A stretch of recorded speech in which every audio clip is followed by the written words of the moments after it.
आज का जो हमारा टॉपिक है ना, energy for hydrogen like species के लिए है। तो आज भी हम लोग क्या करेंगे, डेरिवेशन करेंगे। बहुत ही मजेदार टॉपिक है हमारा जो आज का टॉपिक है, energy for hydrogen like species. मैं शॉर्ट फॉर्म में लिख दे रहा हूँ, सो आप समझ लीजिएगा कि energy for hydrogen like species लिखा। बेटा अपनी ऑडियो को आप ऑफ कर लीजिए।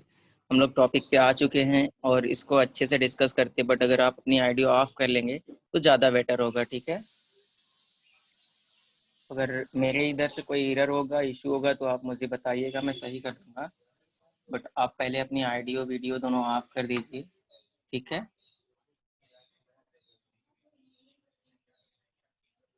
आई होप आपको आवाज़ अच्छी मिल रही होगी।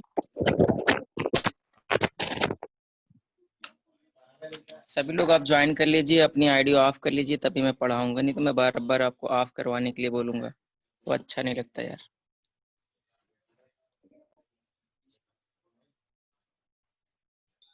आपको जो कहना होगा कमेंट में लिखते रहिएगा, ठीक है। मैं आपका कमेंट ऑन कर ले रहा हूँ और फिर आप जो कहेंगे मैं सुनता रहूँगा, आपका रिप्लाई भी करता रहूँगा। आई थिंक आप मुझे अच्छे से सुन पा रहे होंगे। चलिए हम टॉपिक पे आते हैं ना। जो हमारा टॉपिक है आज का ना, energy for hydrogen like atom. Actually हमने जब कल बात किया था, सो हमने लिखा था एक formula, energy equal to energy for N orbit लिखा था ना। ई एन मतलब ने बताया था, ई एन मीन्स होता है energy for N orbit, that is equal to होता है -2.18 into 10 to power minus sorry into 10 to power 18 joule, ठीक है। इतना तो आपको याद होगा, ये पिछला कॉन्सेप्ट है। 10 टू पावर 18 जूल होता है, ये तो आपकी एनर्जी का फार्मूला था जो कल वाला था, माइनस का 18 जूल, ठीक है। बट इसके साथ क्या था, मल्टीप्लाई करके और भी कुछ लिखा था इन साइड द ब्रैकेट 1/n की पावर, मतलब n स्क्वायर आप कह सकते हैं, ठीक है। तो चलिए देख लेते हो वो भी क्या था। बहुत कठिन तो नहीं है, बहुत सिंपल है। ये देखिए, जो कल की बातें हैं, ये पिछली बातें हैं। तो आज हम इसी फार्मूले को ना थोड़ा सा अपडेट करेंगे। अब तक हम क्या पढ़ गए थे, एनर्जी फॉर हाइड्रोजन पढ़ गए थे। एक्चुअली जो बोहर जी का मॉडल था ना, वो स्पेशली हाइड्रोजन के लिए ही एप्लीकेबल था। बट उन्होंने जबरदस्ती बोल दिया, कुछ लोगों ने, उन्होंने नहीं बोला था, कुछ लोगों ने बोल दिया, कुछ साइंटिस्ट ने, कुछ टीचर ने, कि यार ये सारे एटम्स के लिए एप्लीकेबल हो सकता। बट यही उनकी ड्रॉबैक है, ये सारे एटम्स के लिए एप्लीकेबल नहीं है, ठीक है। क्यों नहीं है, अभी जब हम ड्रॉबैक के बारे में बात करेंगे, लिमिटेशन के बारे में, तो आपको बताएंगे। बट अभी हम सिर्फ आपको इतना बताएंगे कि हाइड्रोजन लाइक एटम किसे बोलेंगे और कैसे आइडेंटिफाई करेंगे उसमें एनर्जी का केस, ठीक है। तो देखिए, यही फार्मूला जो हमारा है फॉर हाइड्रोजन लाइक एटम, ठीक है, फॉर हाइड्रोजन लाइक एटम। मैं कलर चेंज कर दूं थोड़ा सा, मुझे ये कलर ज़्यादा अच्छा नहीं लगता, आपको लगता है क्या? बट अब सब लोग अपने अपने टाइप का कलर बोलेंगे तो मैं कर नहीं पाऊंगा ना। फॉर हाइड्रोजन लाइक एटम, ठीक है, एन एटम। तो भाई इसके लिए एनर्जी क्या होगा, इसके लिए भी एनर्जी बहुत सिंपल सी बात है, कुछ आपको करना नहीं है। देखिए, अगर पिछला फार्मूला आपको नहीं याद है, कोई बात नहीं, आप सीधा क्या करिए, यहाँ देखिए थोड़ा सा हमसे एरर हुआ है, यहाँ पे 2 पॉइंट रहना चाहिए, गलत हुआ, मैं इसको पूरा काट दे रहा हूँ, क्योंकि नहीं तो आप जितने नए स्टूडेंट आएंगे कहेंगे आपने लिखा क्या यार, ठीक है। फिर से मैं लिख दे रहा हूँ, थोड़ा सा वहाँ मैंने डॉट नहीं लगाया था, तो मैं वही लिख रहा हूँ, फॉर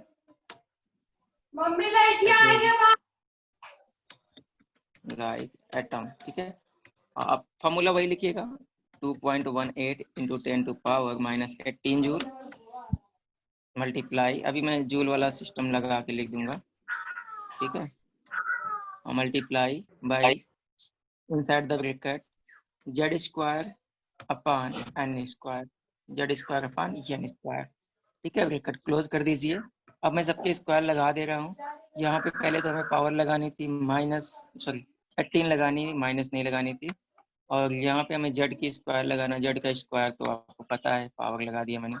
और इधर एन का भी लगाना है, इधर एन का लगा देते हैं, तो ये हमने सबकी पावर लगा दी, ठीक है। ये क्या है, हाइड्रोजन लाइक एटम। तो यहाँ पे जेड क्या है, Z is atomic number, N N is a number of orbit, here Z is atomic number, ठीक है, या number of atom, and N number of orbit. बेटा अपनी आईडी आप ऑफ कर लो, हर बार यही कहलवाओगे तो पढ़ोगे नहीं, ठीक है। तो देखिए, जब हम हाइड्रोजन लाइक एटम की बात करते हैं तो पहले हम हाइड्रोजन के बारे में ही क्यों ना बात कर लें। अगर हम हाइड्रोजन का स्ट्रक्चर देखें थोड़ा सा, तो अगर आप देखें तो हाइड्रोजन के पास एक होगा क्या, न्यूक्लियस। न्यूक्लियस होगा, अराउंड द न्यूक्लियस क्या बने होंगे उसके, ऑर्बिट बने होंगे, ठीक है। ये इसका ऑर्बिट हो गया। तो आपको पता है न्यूक्लियस में क्या क्या होता है, सबको पता होगा, नहीं पता तो पता करके बताइए। इनसाइड द न्यूक्लियस क्या क्या होता है। इनसाइड द न्यूक्लियस आपको पता है हाइड्रोजन में 1 प्रोटॉन होगा एंड 1 न्यूट्रॉन होगा, ठीक है। ये हमारे हाइड्रोजन के इनसाइड होता है।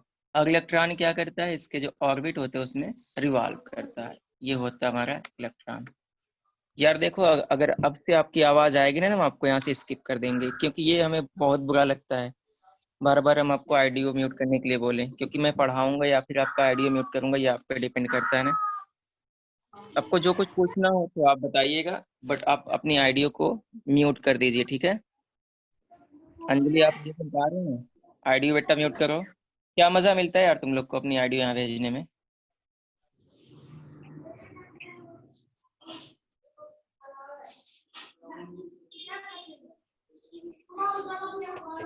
अंजलि यादव सुन रही हैं आप मुझे। चलो यार आगे चलते हैं। कुछ ऐसे डिस्टर्ब वाले प्राणी रहते हैं इसमें, उनको पढ़ना नहीं होता है, उनको तो अपनी किचन को संभालना है। तो फिलहाल आप किचन मत संभालिएगा, नहीं तो वही जिंदगी भर वही जॉब भी मिलेगी।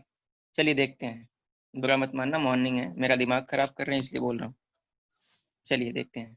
ठीक है, ये देखिए हाइड्रोजन का एटम था, बट हमने बोला लाइक हाइड्रोजन एटम। अब लाइक हाइड्रोजन एटम में क्या ले सकते हैं, हीलियम की बात कर लेते हैं ना। हीलियम का एटॉमिक नंबर कितना होता है, 2 होता है ना। और बात कर लेते हैं लिथियम का। लिथियम जो होता है इसका एटॉमिक नंबर जो होता है 3 होता है। बट अगर हमें इसे लाइक हाइड्रोजन बनाना है तो पहले इनके स्ट्रक्चर को समझना पड़ेगा। समझिएगा, ये सब बुक में नहीं है, बट मेरा मानना है कि अगर बुक में नहीं तो बहुत बड़ा इशू नहीं है, और समझ में आना चाहिए, इसलिए मैं आपको ड्रॉ करके फिगर के भी पे समझा रहा हूँ ताकि आपको दिक्कत ना हो, ठीक है। चलिए, ये हमारा हो गया एक एटम हो गया हीलियम के लिए, दूसरा हो गया हाइड्रोजन के लिए, ठीक है। मैं इसका स्ट्रक्चर फटाफट बना दे रहा हूँ, ठीक है। और इसके लिए भी बना दे रहा हूँ, आप समझने का प्रयास करिएगा। बहुत आसान है, अगर आप इससे थोड़ा सा ध्यान दे देंगे ना तो आपको कभी कुछ भूलेगा नहीं। जो मैं बोल रहा हूँ, मैं एक्चुअली क्या करता हूँ, आपको एनिमेशन बेस पढ़ाने का प्रयास करता हूँ। चलिए बात करें हीलियम में। हीलियम में कितने न्यूट्रॉन कितने प्रोटॉन होंगे, जिसको पता हो कमेंट में फटाफट लिख सकता है। कितने न्यूट्रॉन कितने प्रोटॉन होंगे in case of helium. In case of helium there is 2 proton and 2 neutron. Correct answer किसी ने दिया है, हाँ किसने दिया है, अंशिका द्विवेदी ने दिया। आपका आंसर बिल्कुल सही है। अच्छा, वही चीज आप क्या कर दीजिए, अब आप हमें लिथियम के केस में बता दीजिएगा। आई थिंक लिथियम के केस में आपको पता होगा कितने न्यूट्रॉन कितने प्रोटॉन होंगे, ठीक है। जिसको पता हो फटाफट बताए। इन केस ऑफ लिथियम, चलिए तब तक मैं इसका स्ट्रक्चर ड्रा करता हूँ।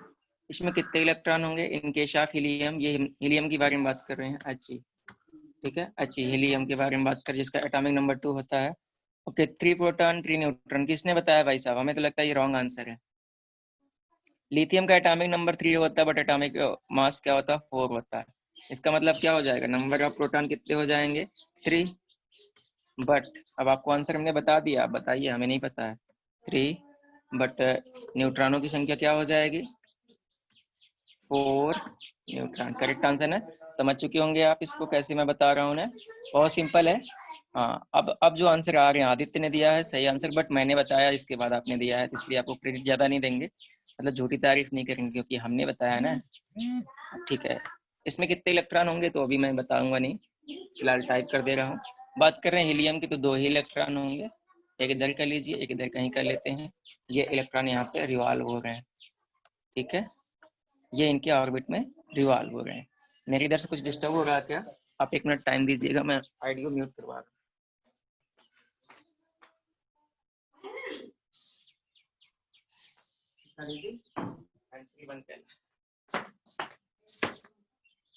चलिए देखते हैं। अब यहाँ पे आप देखिए बहुत सिंपल सी बात है, सेम यहाँ पर भी समझ लेते हैं। अगर बात करते हैं ये क्या है, हमारा लिथियम है। लिथियम का एटॉमिक नंबर कितना होता है? 3 होता है। अगर इसका इलेक्ट्रॉनिक कॉन्फ़िगरेशन करेंगे तो क्या आ जाएगा? इलेक्ट्रॉनिक कॉन्फ़िगरेशन में आएगा 2 और 1। इसका मतलब क्या है? जो फर्स्ट ऑर्बिट होगी इसमें कितने इलेक्ट्रॉन होंगे? 2 इलेक्ट्रॉन। एक यहाँ मैंने दिखा दिया, दूसरा इलेक्ट्रॉन यहाँ पे। बहुत ज़्यादा सही मैं एकदम छाप नहीं रहा हूँ, परेशान मत होइएगा। आप समझ लीजिएगा कि उसी ऑर्बिट में कहीं पर वो घूम रहा है, ठीक है। एक इलेक्ट्रॉन यहाँ कहीं पर होगा। चलिए, तो अभी हमने एक बात बोली थी ना, हाइड्रोजन लाइक एटम। तो क्या ये सब हाइड्रोजन की तरह? नहीं। हाइड्रोजन के लिए कंडीशन क्या होना चाहिए? 1 प्रोटॉन 1 न्यूट्रॉन होने चाहिए।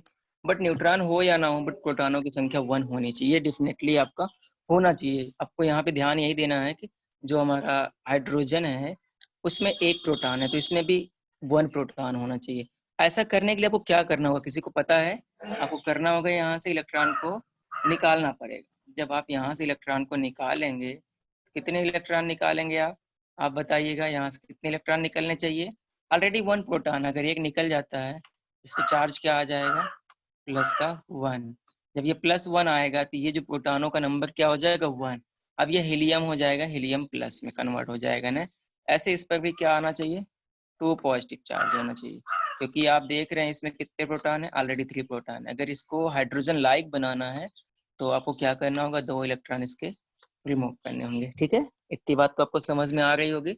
अब फटाफट इसका स्क्रीनशॉट ले लीजिए। मुझे लग रहा है कि आपको अच्छे से समझ में आया होगा ये बात। अगर नहीं आया तो कोई बात नहीं, क्योंकि आप सो रहे हैं, ठीक है। अब देखिए, जो लोग ऐसा रखेंगे, ऐसी व्यवस्था 1 प्रोटॉन रखते मतलब लाइक हाइड्रोजन रखते हैं, जो उनका अरेंजमेंट है हाइड्रोजन की तरह है, तो वही लोग इस एनर्जी के रूल को फॉलो करेंगे। तो अगर उनके लिए हम बात करेंगे तो क्या हमारा चेंज होने वाला है? चलिए उसके लिए भी बात कर लेते क्या चेंज होगा, ठीक है। देखिए, ये हाइड्रोजन का था, ये हीलियम का था, ये लिथियम का था। तो एनर्जी का फॉर्मूला हमारा यही रहेगा, बट यहाँ पे क्या चेंज होगा?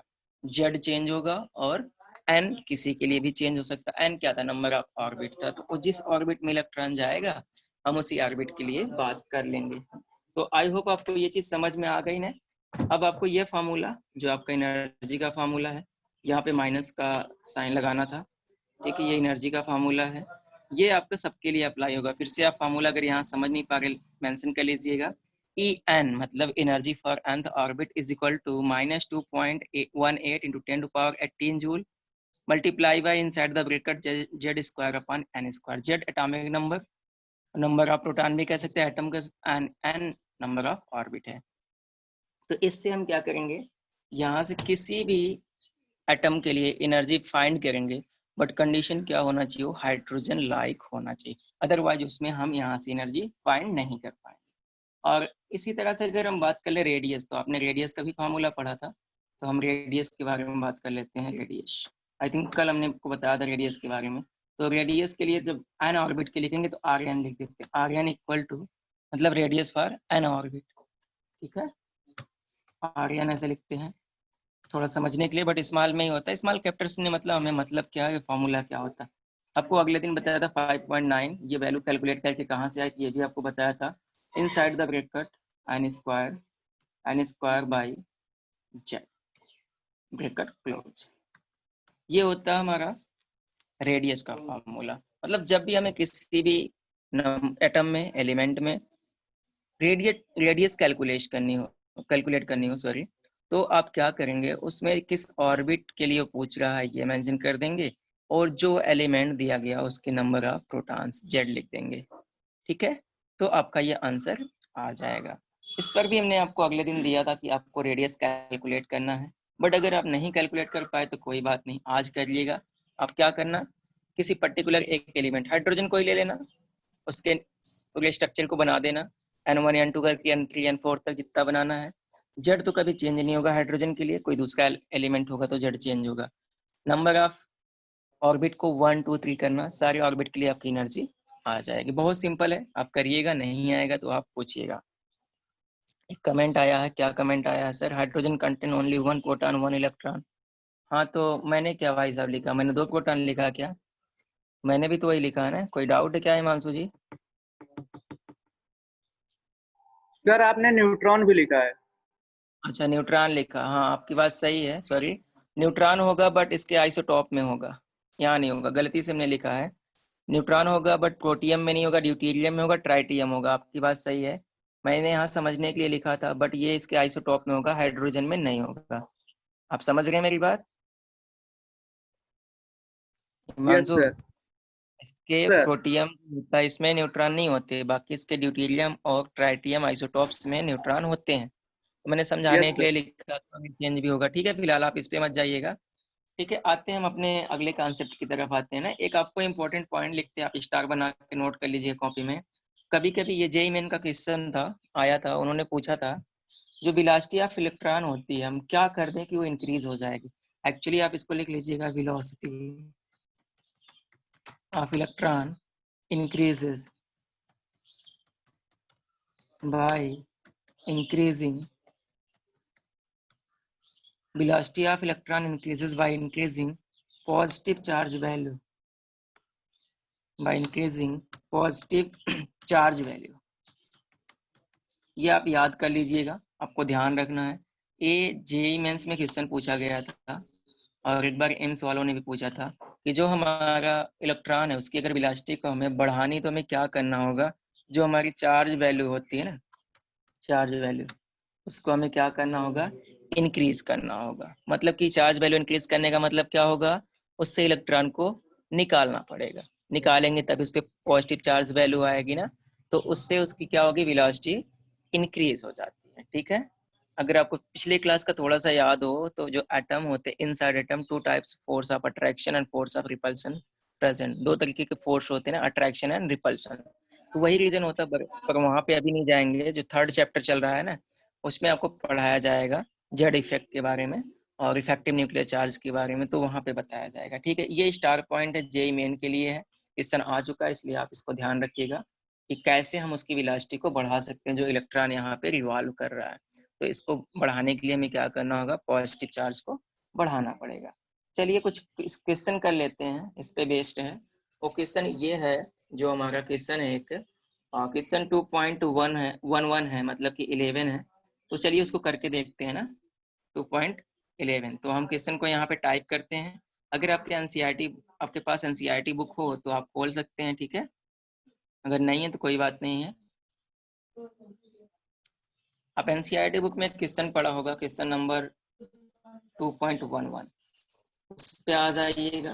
और जैसे ही आप उस पे आएंगे, आपको ये क्वेश्चन पढ़ते ही समझ में आ जाएगा ये जो हमको बताया है वो सही है कि नहीं है। अब तुरंत इसका आंसर करिए। देखिए, ये क्वेश्चन की बात मैं कर रहा हूँ, calculate the energy associated with first orbit of helium plus. अभी देखा हमने, बोला था ना लाइक हाइड्रोजन, तो हीलियम प्लस के लिए बोल रहा है। तो आप इस पे आ जाइए फटाफट और आंसर बताइए हमें क्या आएगा आंसर। स्क्रीन पे आपके क्वेश्चन दिख रहा होगा, आपको थोड़ा सा वेट कर लीजिएगा, नहीं दिख रहा है तो ये देखिए क्वेश्चन आपको स्क्रीन पे मिल गया होगा। नहीं मिला, थोड़ा सा वेट करिए। अगर बुक है तो आपके पास, आप बुक से क्वेश्चन ले सकते हैं, अदरवाइज थोड़ा सा आपको वेट करना पड़ेगा। कि मैंने कॉपी की पर ये कॉपी हुआ नहीं, इतराज कर रहा है।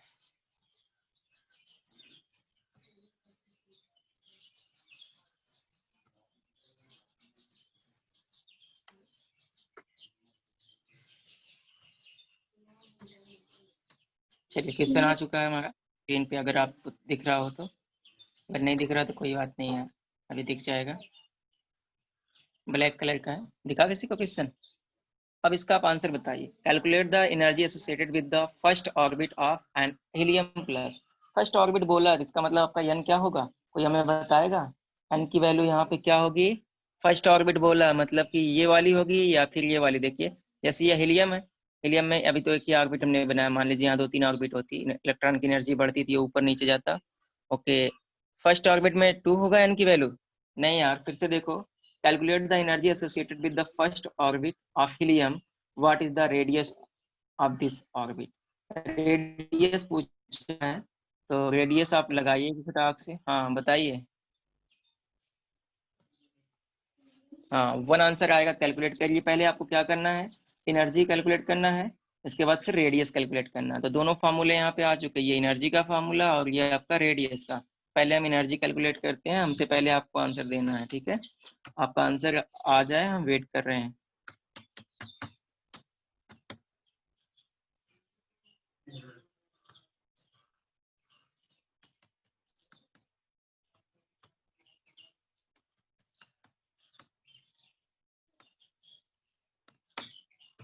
आप कॉपी पेन उठा लीजिए, आंसर लाइए, आप ही को लाना है, बट बुक से आंसर देख के छाप के ना भेज देना। ठीक है, आपको सॉल्व करना बिना देखे, सिर्फ क्वेश्चन को आप देखिएगा, सॉल्व करिएगा।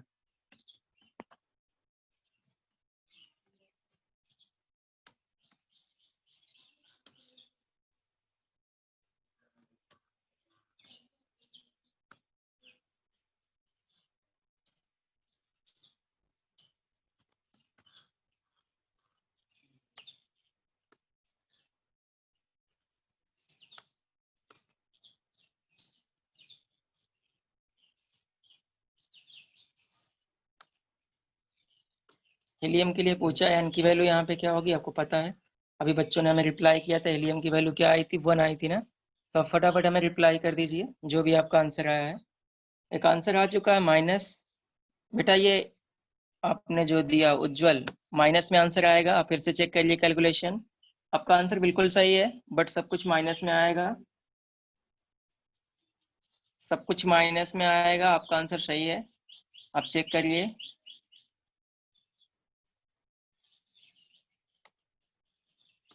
सब कुछ माइनस में आएगा, आप फिर से आंसर चेक करके बताइएगा।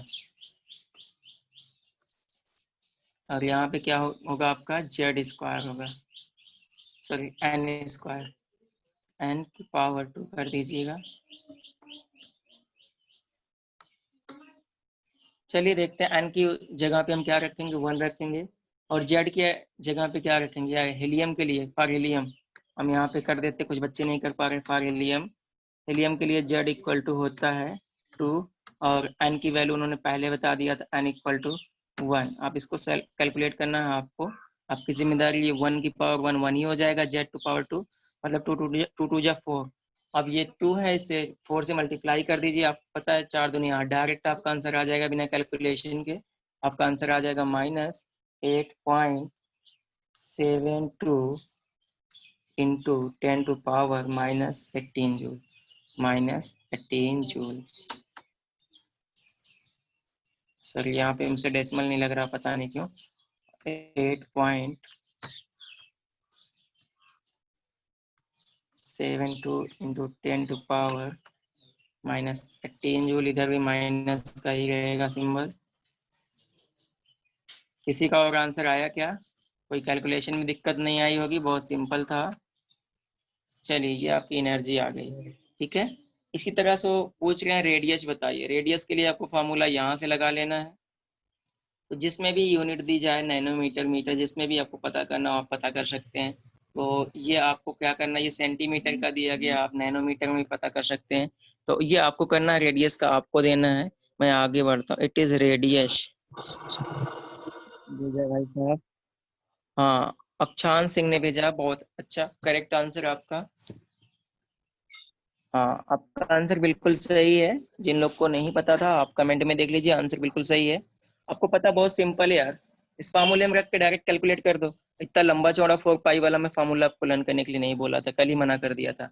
अब ये सेंटीमीटर में, अगर आप मीटर, मिलीमीटर, जिसमें भी लाना चाहे ला सकते हैं, नैनोमीटर में ये आपको डिपेंड करता है ना, यूनिट आप चेंज कर सकते हो, डेसिमल आगे पीछे होगा, बट वो चीज मैंने नहीं रखती, क्योंकि उन्होंने हमसे ये नहीं कहा कि आप नैनोमीटर में बताइए या फिर हमें सेंटीमीटर में बताइए। तो आपका आंसर जिसमें भी लाएंगे, अगर यूनिट आपकी सही है तो आपका आंसर सही होगा। आप फटाफट स्क्रीनशॉट ले लीजिए, आगे बढ़ते हैं। और आगे बढ़ने से पहले हम क्या करेंगे, जैसे कि जब हमारे इलेक्ट्रॉन से अपने ऑर्बिटल को चेंज कर, सॉरी ऑर्बिट को चेंज करते हैं, तो एनर्जी हम कैसे कैलकुलेट करते हैं उस पर बात करने वाले हैं। उसके लिए हम इसको इरेज करते हैं फटाफट, क्योंकि टाइम बहुत कम होता है ना, तो मुझे समझ में नहीं आता कि कितनी देर में पढ़ाएं, कितनी जल्दी पढ़ाएं। तो मैं इसको हटा रहा हूँ फटाफट। अब जिन लोग को नहीं आया तो आप भाई साहब स्क्रीनशॉट ले लिया करो, 2 3 बार देखा करो, आपको आ जाएगा। अच्छा, अब हम बात करने वाले हैं ना कि जो हमारी एनर्जी होती है, जब वो एक इलेक्ट्रॉन एक ऑर्बिटल से दूसरे ऑर्बिटल में जाता है तो कैसे कैलकुलेट करते हैं। तो अगली हेडिंग होगी energy stand for initial orbit and final orbit.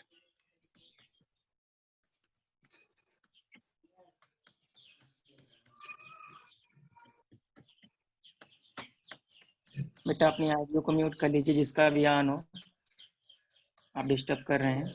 Initial orbit and final orbit, अच्छा सोचो, कोई बात नहीं यार, जो पिछली चीजें हमें याद है हम उसी से कर लेते हैं ना। जैसे कोई एनर्जी है, इसका इनिशियल में क्या होगी, ई आई लिख देते हैं, तो आपको पता है एनर्जी का फार्मूला क्या होता है, माइनस याद है ना, 2.18 लिखिए, या फिर आपने एक और लिखा था यहाँ पे, क्या लिखा था, तो माइनस का आर एच लिखा था, माइनस का आर, इसके सफिक्स में एच एच लिख दिया था। ठीक है, समझिएगा, बहुत सिंपल है। आपने यहाँ लिख दिया था आर एच, इसकी वैल्यू बताया था क्या है, ये क्या है, रिडबर्ग कांस्टेंट, जिसकी वैल्यू होती 2.1 माइनस 2.18 इंटू 10⁻⁻18 जूल।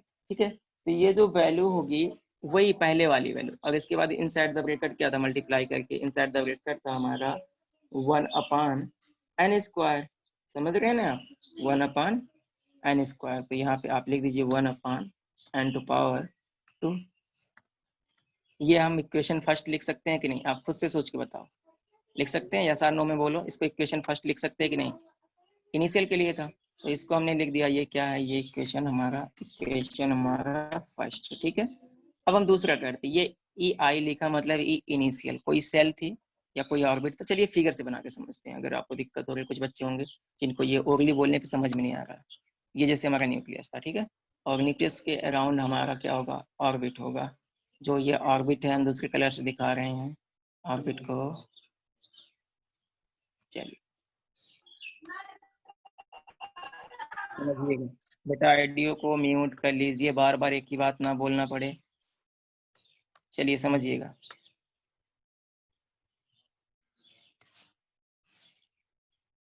तो ये आपकी हो गई ना, और भी ऑर्बिट हो सकते, कोई भी एटम हो, हमसे उससे कोई मतलब नहीं कौन सा एटम। जैसे पहले यहाँ एनर्जी, यहाँ पे इलेक्ट्रॉन था फर्स्ट N1 में, और अब वो चला गया N3 में, समझिएगा, जैसे कोई इलेक्ट्रॉन रिटर्न भी आ सकता है, जा भी सकता है, हमने बताया था, ये क्या था, N1 था। ठीक है, दूसरा ये कहाँ चला गया होगा, सपोज कर लीजिए ये N3 में चला गया, ठीक है, N3 में चला गया।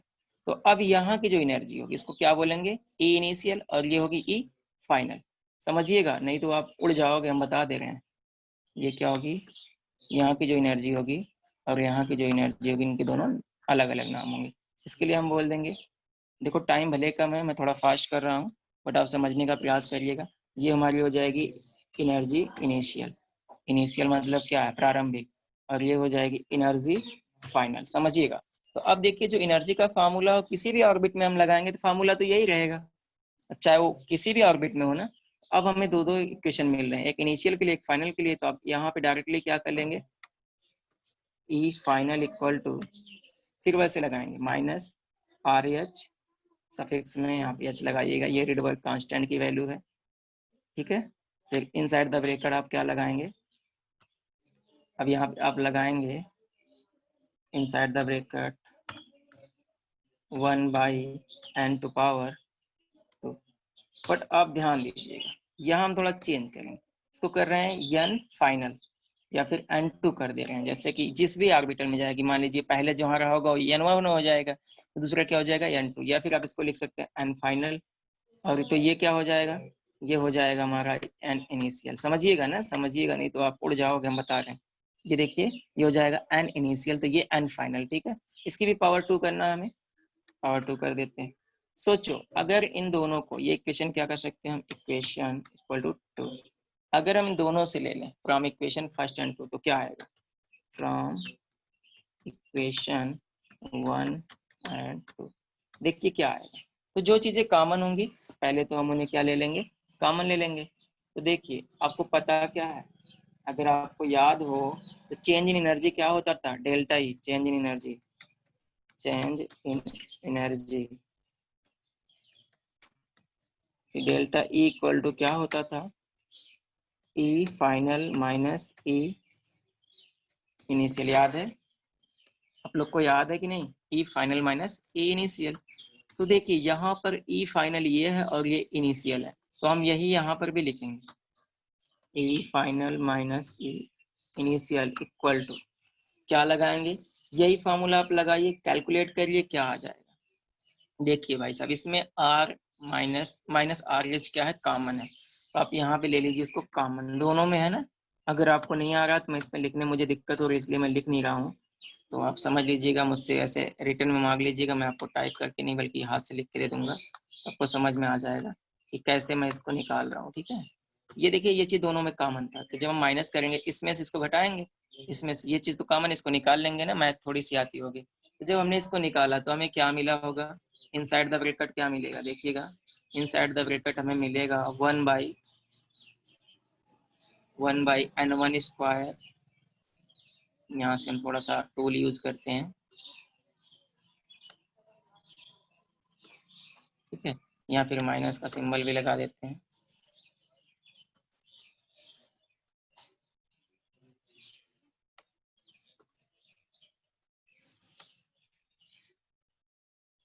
ठीक है, अब हम इसको पूरा फार्मूला लिखते हैं। यहाँ पर भी क्या हो जाएगा, 1 हो जाएगा। थोड़ा टाइम लगेगा, परेशान मत होइएगा।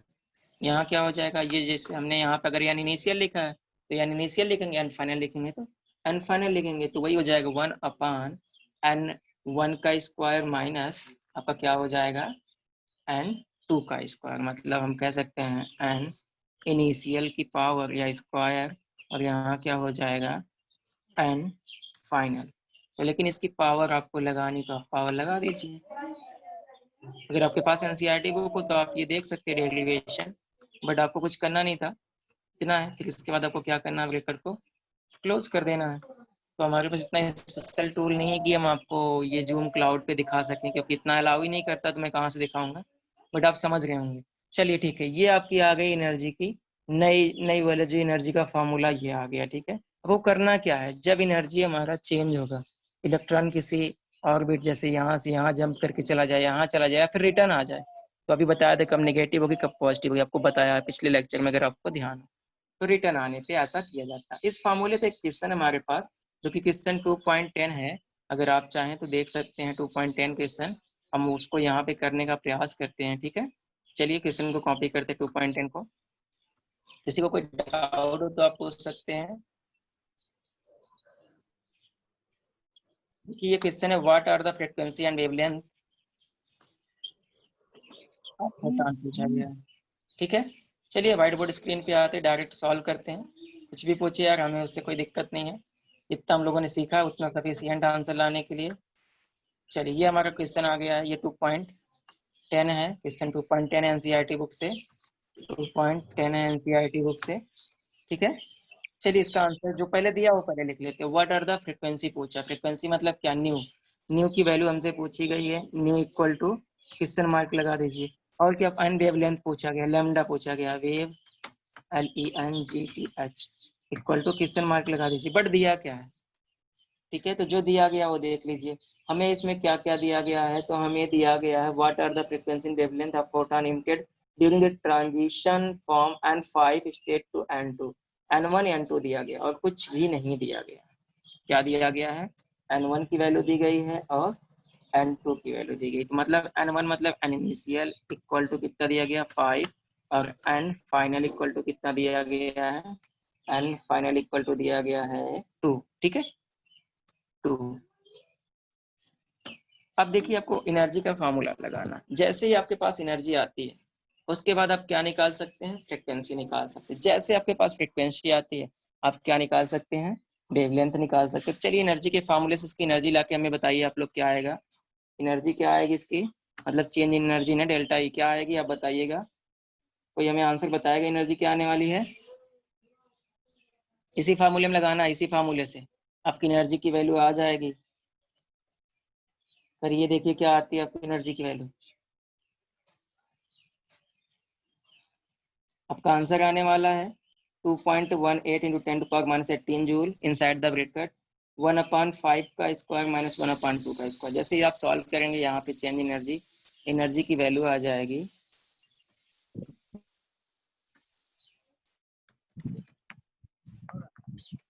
आया क्या, एनर्जी की वैल्यू आपकी आ जाएगी 4.58 इंटू 10⁻⁻16 जूल। झाल वाल खींच गए हैं। बेटा इसका साउंड आ रही है, आप लोग बंद कर लो उसको। मैं सारे फार्मूले लिख दे रहा हूँ, आपको फटाफट करना है क्योंकि टाइम नहीं बच रहा मेरे पास।